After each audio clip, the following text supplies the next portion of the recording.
Di momen pergumulan hatiku, kutemukan mereka yang menjadi inspirasiku. Mereka girl group K-pop bernama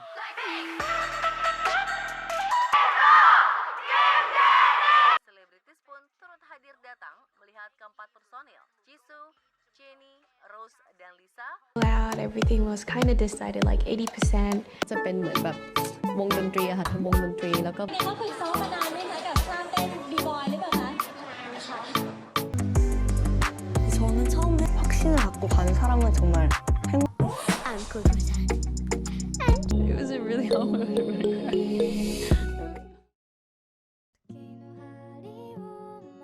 Kisah ini berawal dari masa pandemi COVID-19, di mana kita terkondisikan untuk lebih banyak di rumah. Singkat cerita, sebenarnya saat pandemi muncul adalah saat di mana aku mengalami masa terberat dalam hidupku. Saat di mana aku harus bisa nemuin jawaban atas pilihan antara terus melakukan pekerjaan kantor saat ini, yang mana aku sadari bukan merupakan passionku, atau aku harus memulai langkah menggapai mimpiku. Jujur aja, pekerjaan kantor yang aku lakukan sudah cukup bisa menghidupiku selama ini. Tapi gak tahu kenapa, itu semua gak bikin aku tenang. Apalagi bahagia, jaraknya masih jauh. Malah yang ada sering membuatku ngerasa cemas, stres, tertekan, dan bahkan sulit untuk tidur di malam hari. Aku ngejalanin hari-hari selama pandemi berlangsung dengan semua rasa itu. Rasanya tuh nyiksa dan ngebuat aku sedikit tertekan. Selain ibadah dan sedikit berolahraga untuk ngilangin kondisi tersebut, aku coba cari kesibukan atau kegiatan lain untuk sekedar ngisi waktu. Setiap ada waktu luang, di sela-sela aku nyelesain pekerjaan WFH, aku pasti langsung scroll semua sosial media. Dari mulai Instagram, TikTok, sampai nonton YouTube. Walaupun sebenarnya aku bukan tipikal anak medsos sebutannya.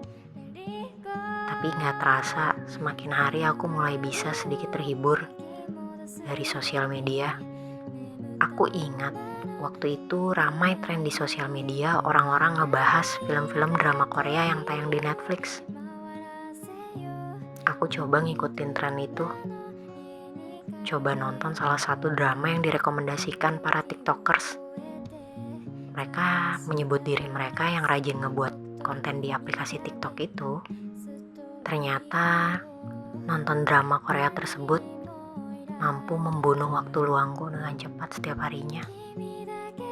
Tapi kenapa masih belum bisa mengubur semua rasa gak enak ini ya?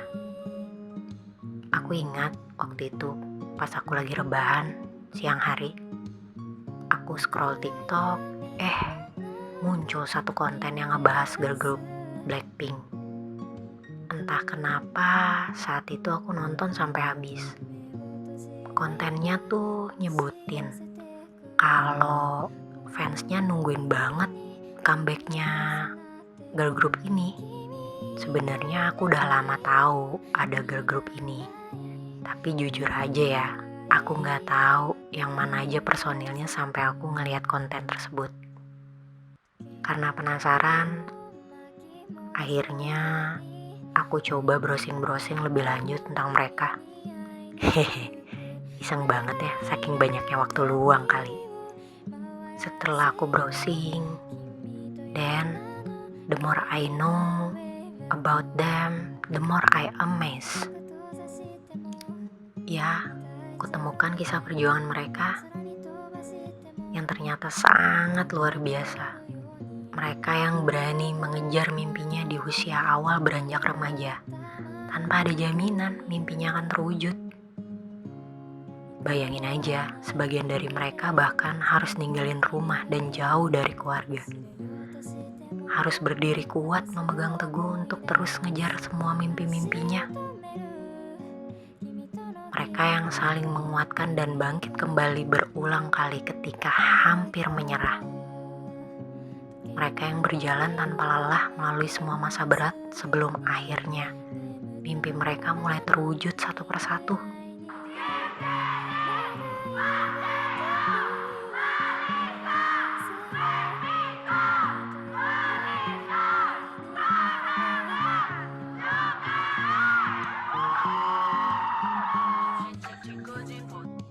Bahkan lebih hebatnya lagi, setelah mereka berada di puncak kesuksesan, lagi-lagi mereka harus diuji dengan banyaknya hujatan dan kebencian dari orang-orang yang mungkin tidak menyukai mereka.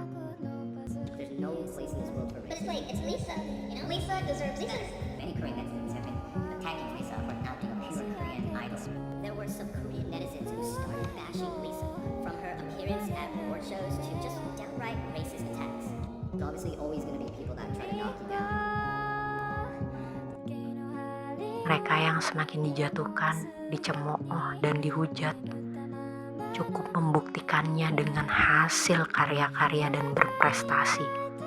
Sampai pada akhirnya, you know what? Mereka malah semakin terbang tinggi. Mereka malah semakin bersinar.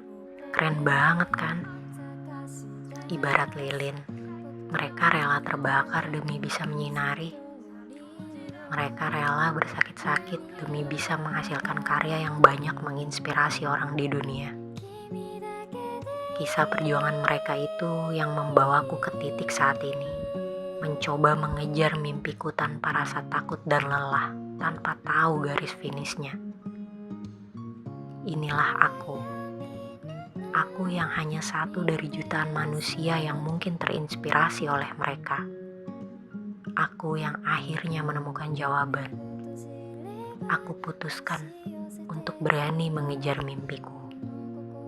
Aku yang gak boleh nyerah apapun rintangan di depan nantinya.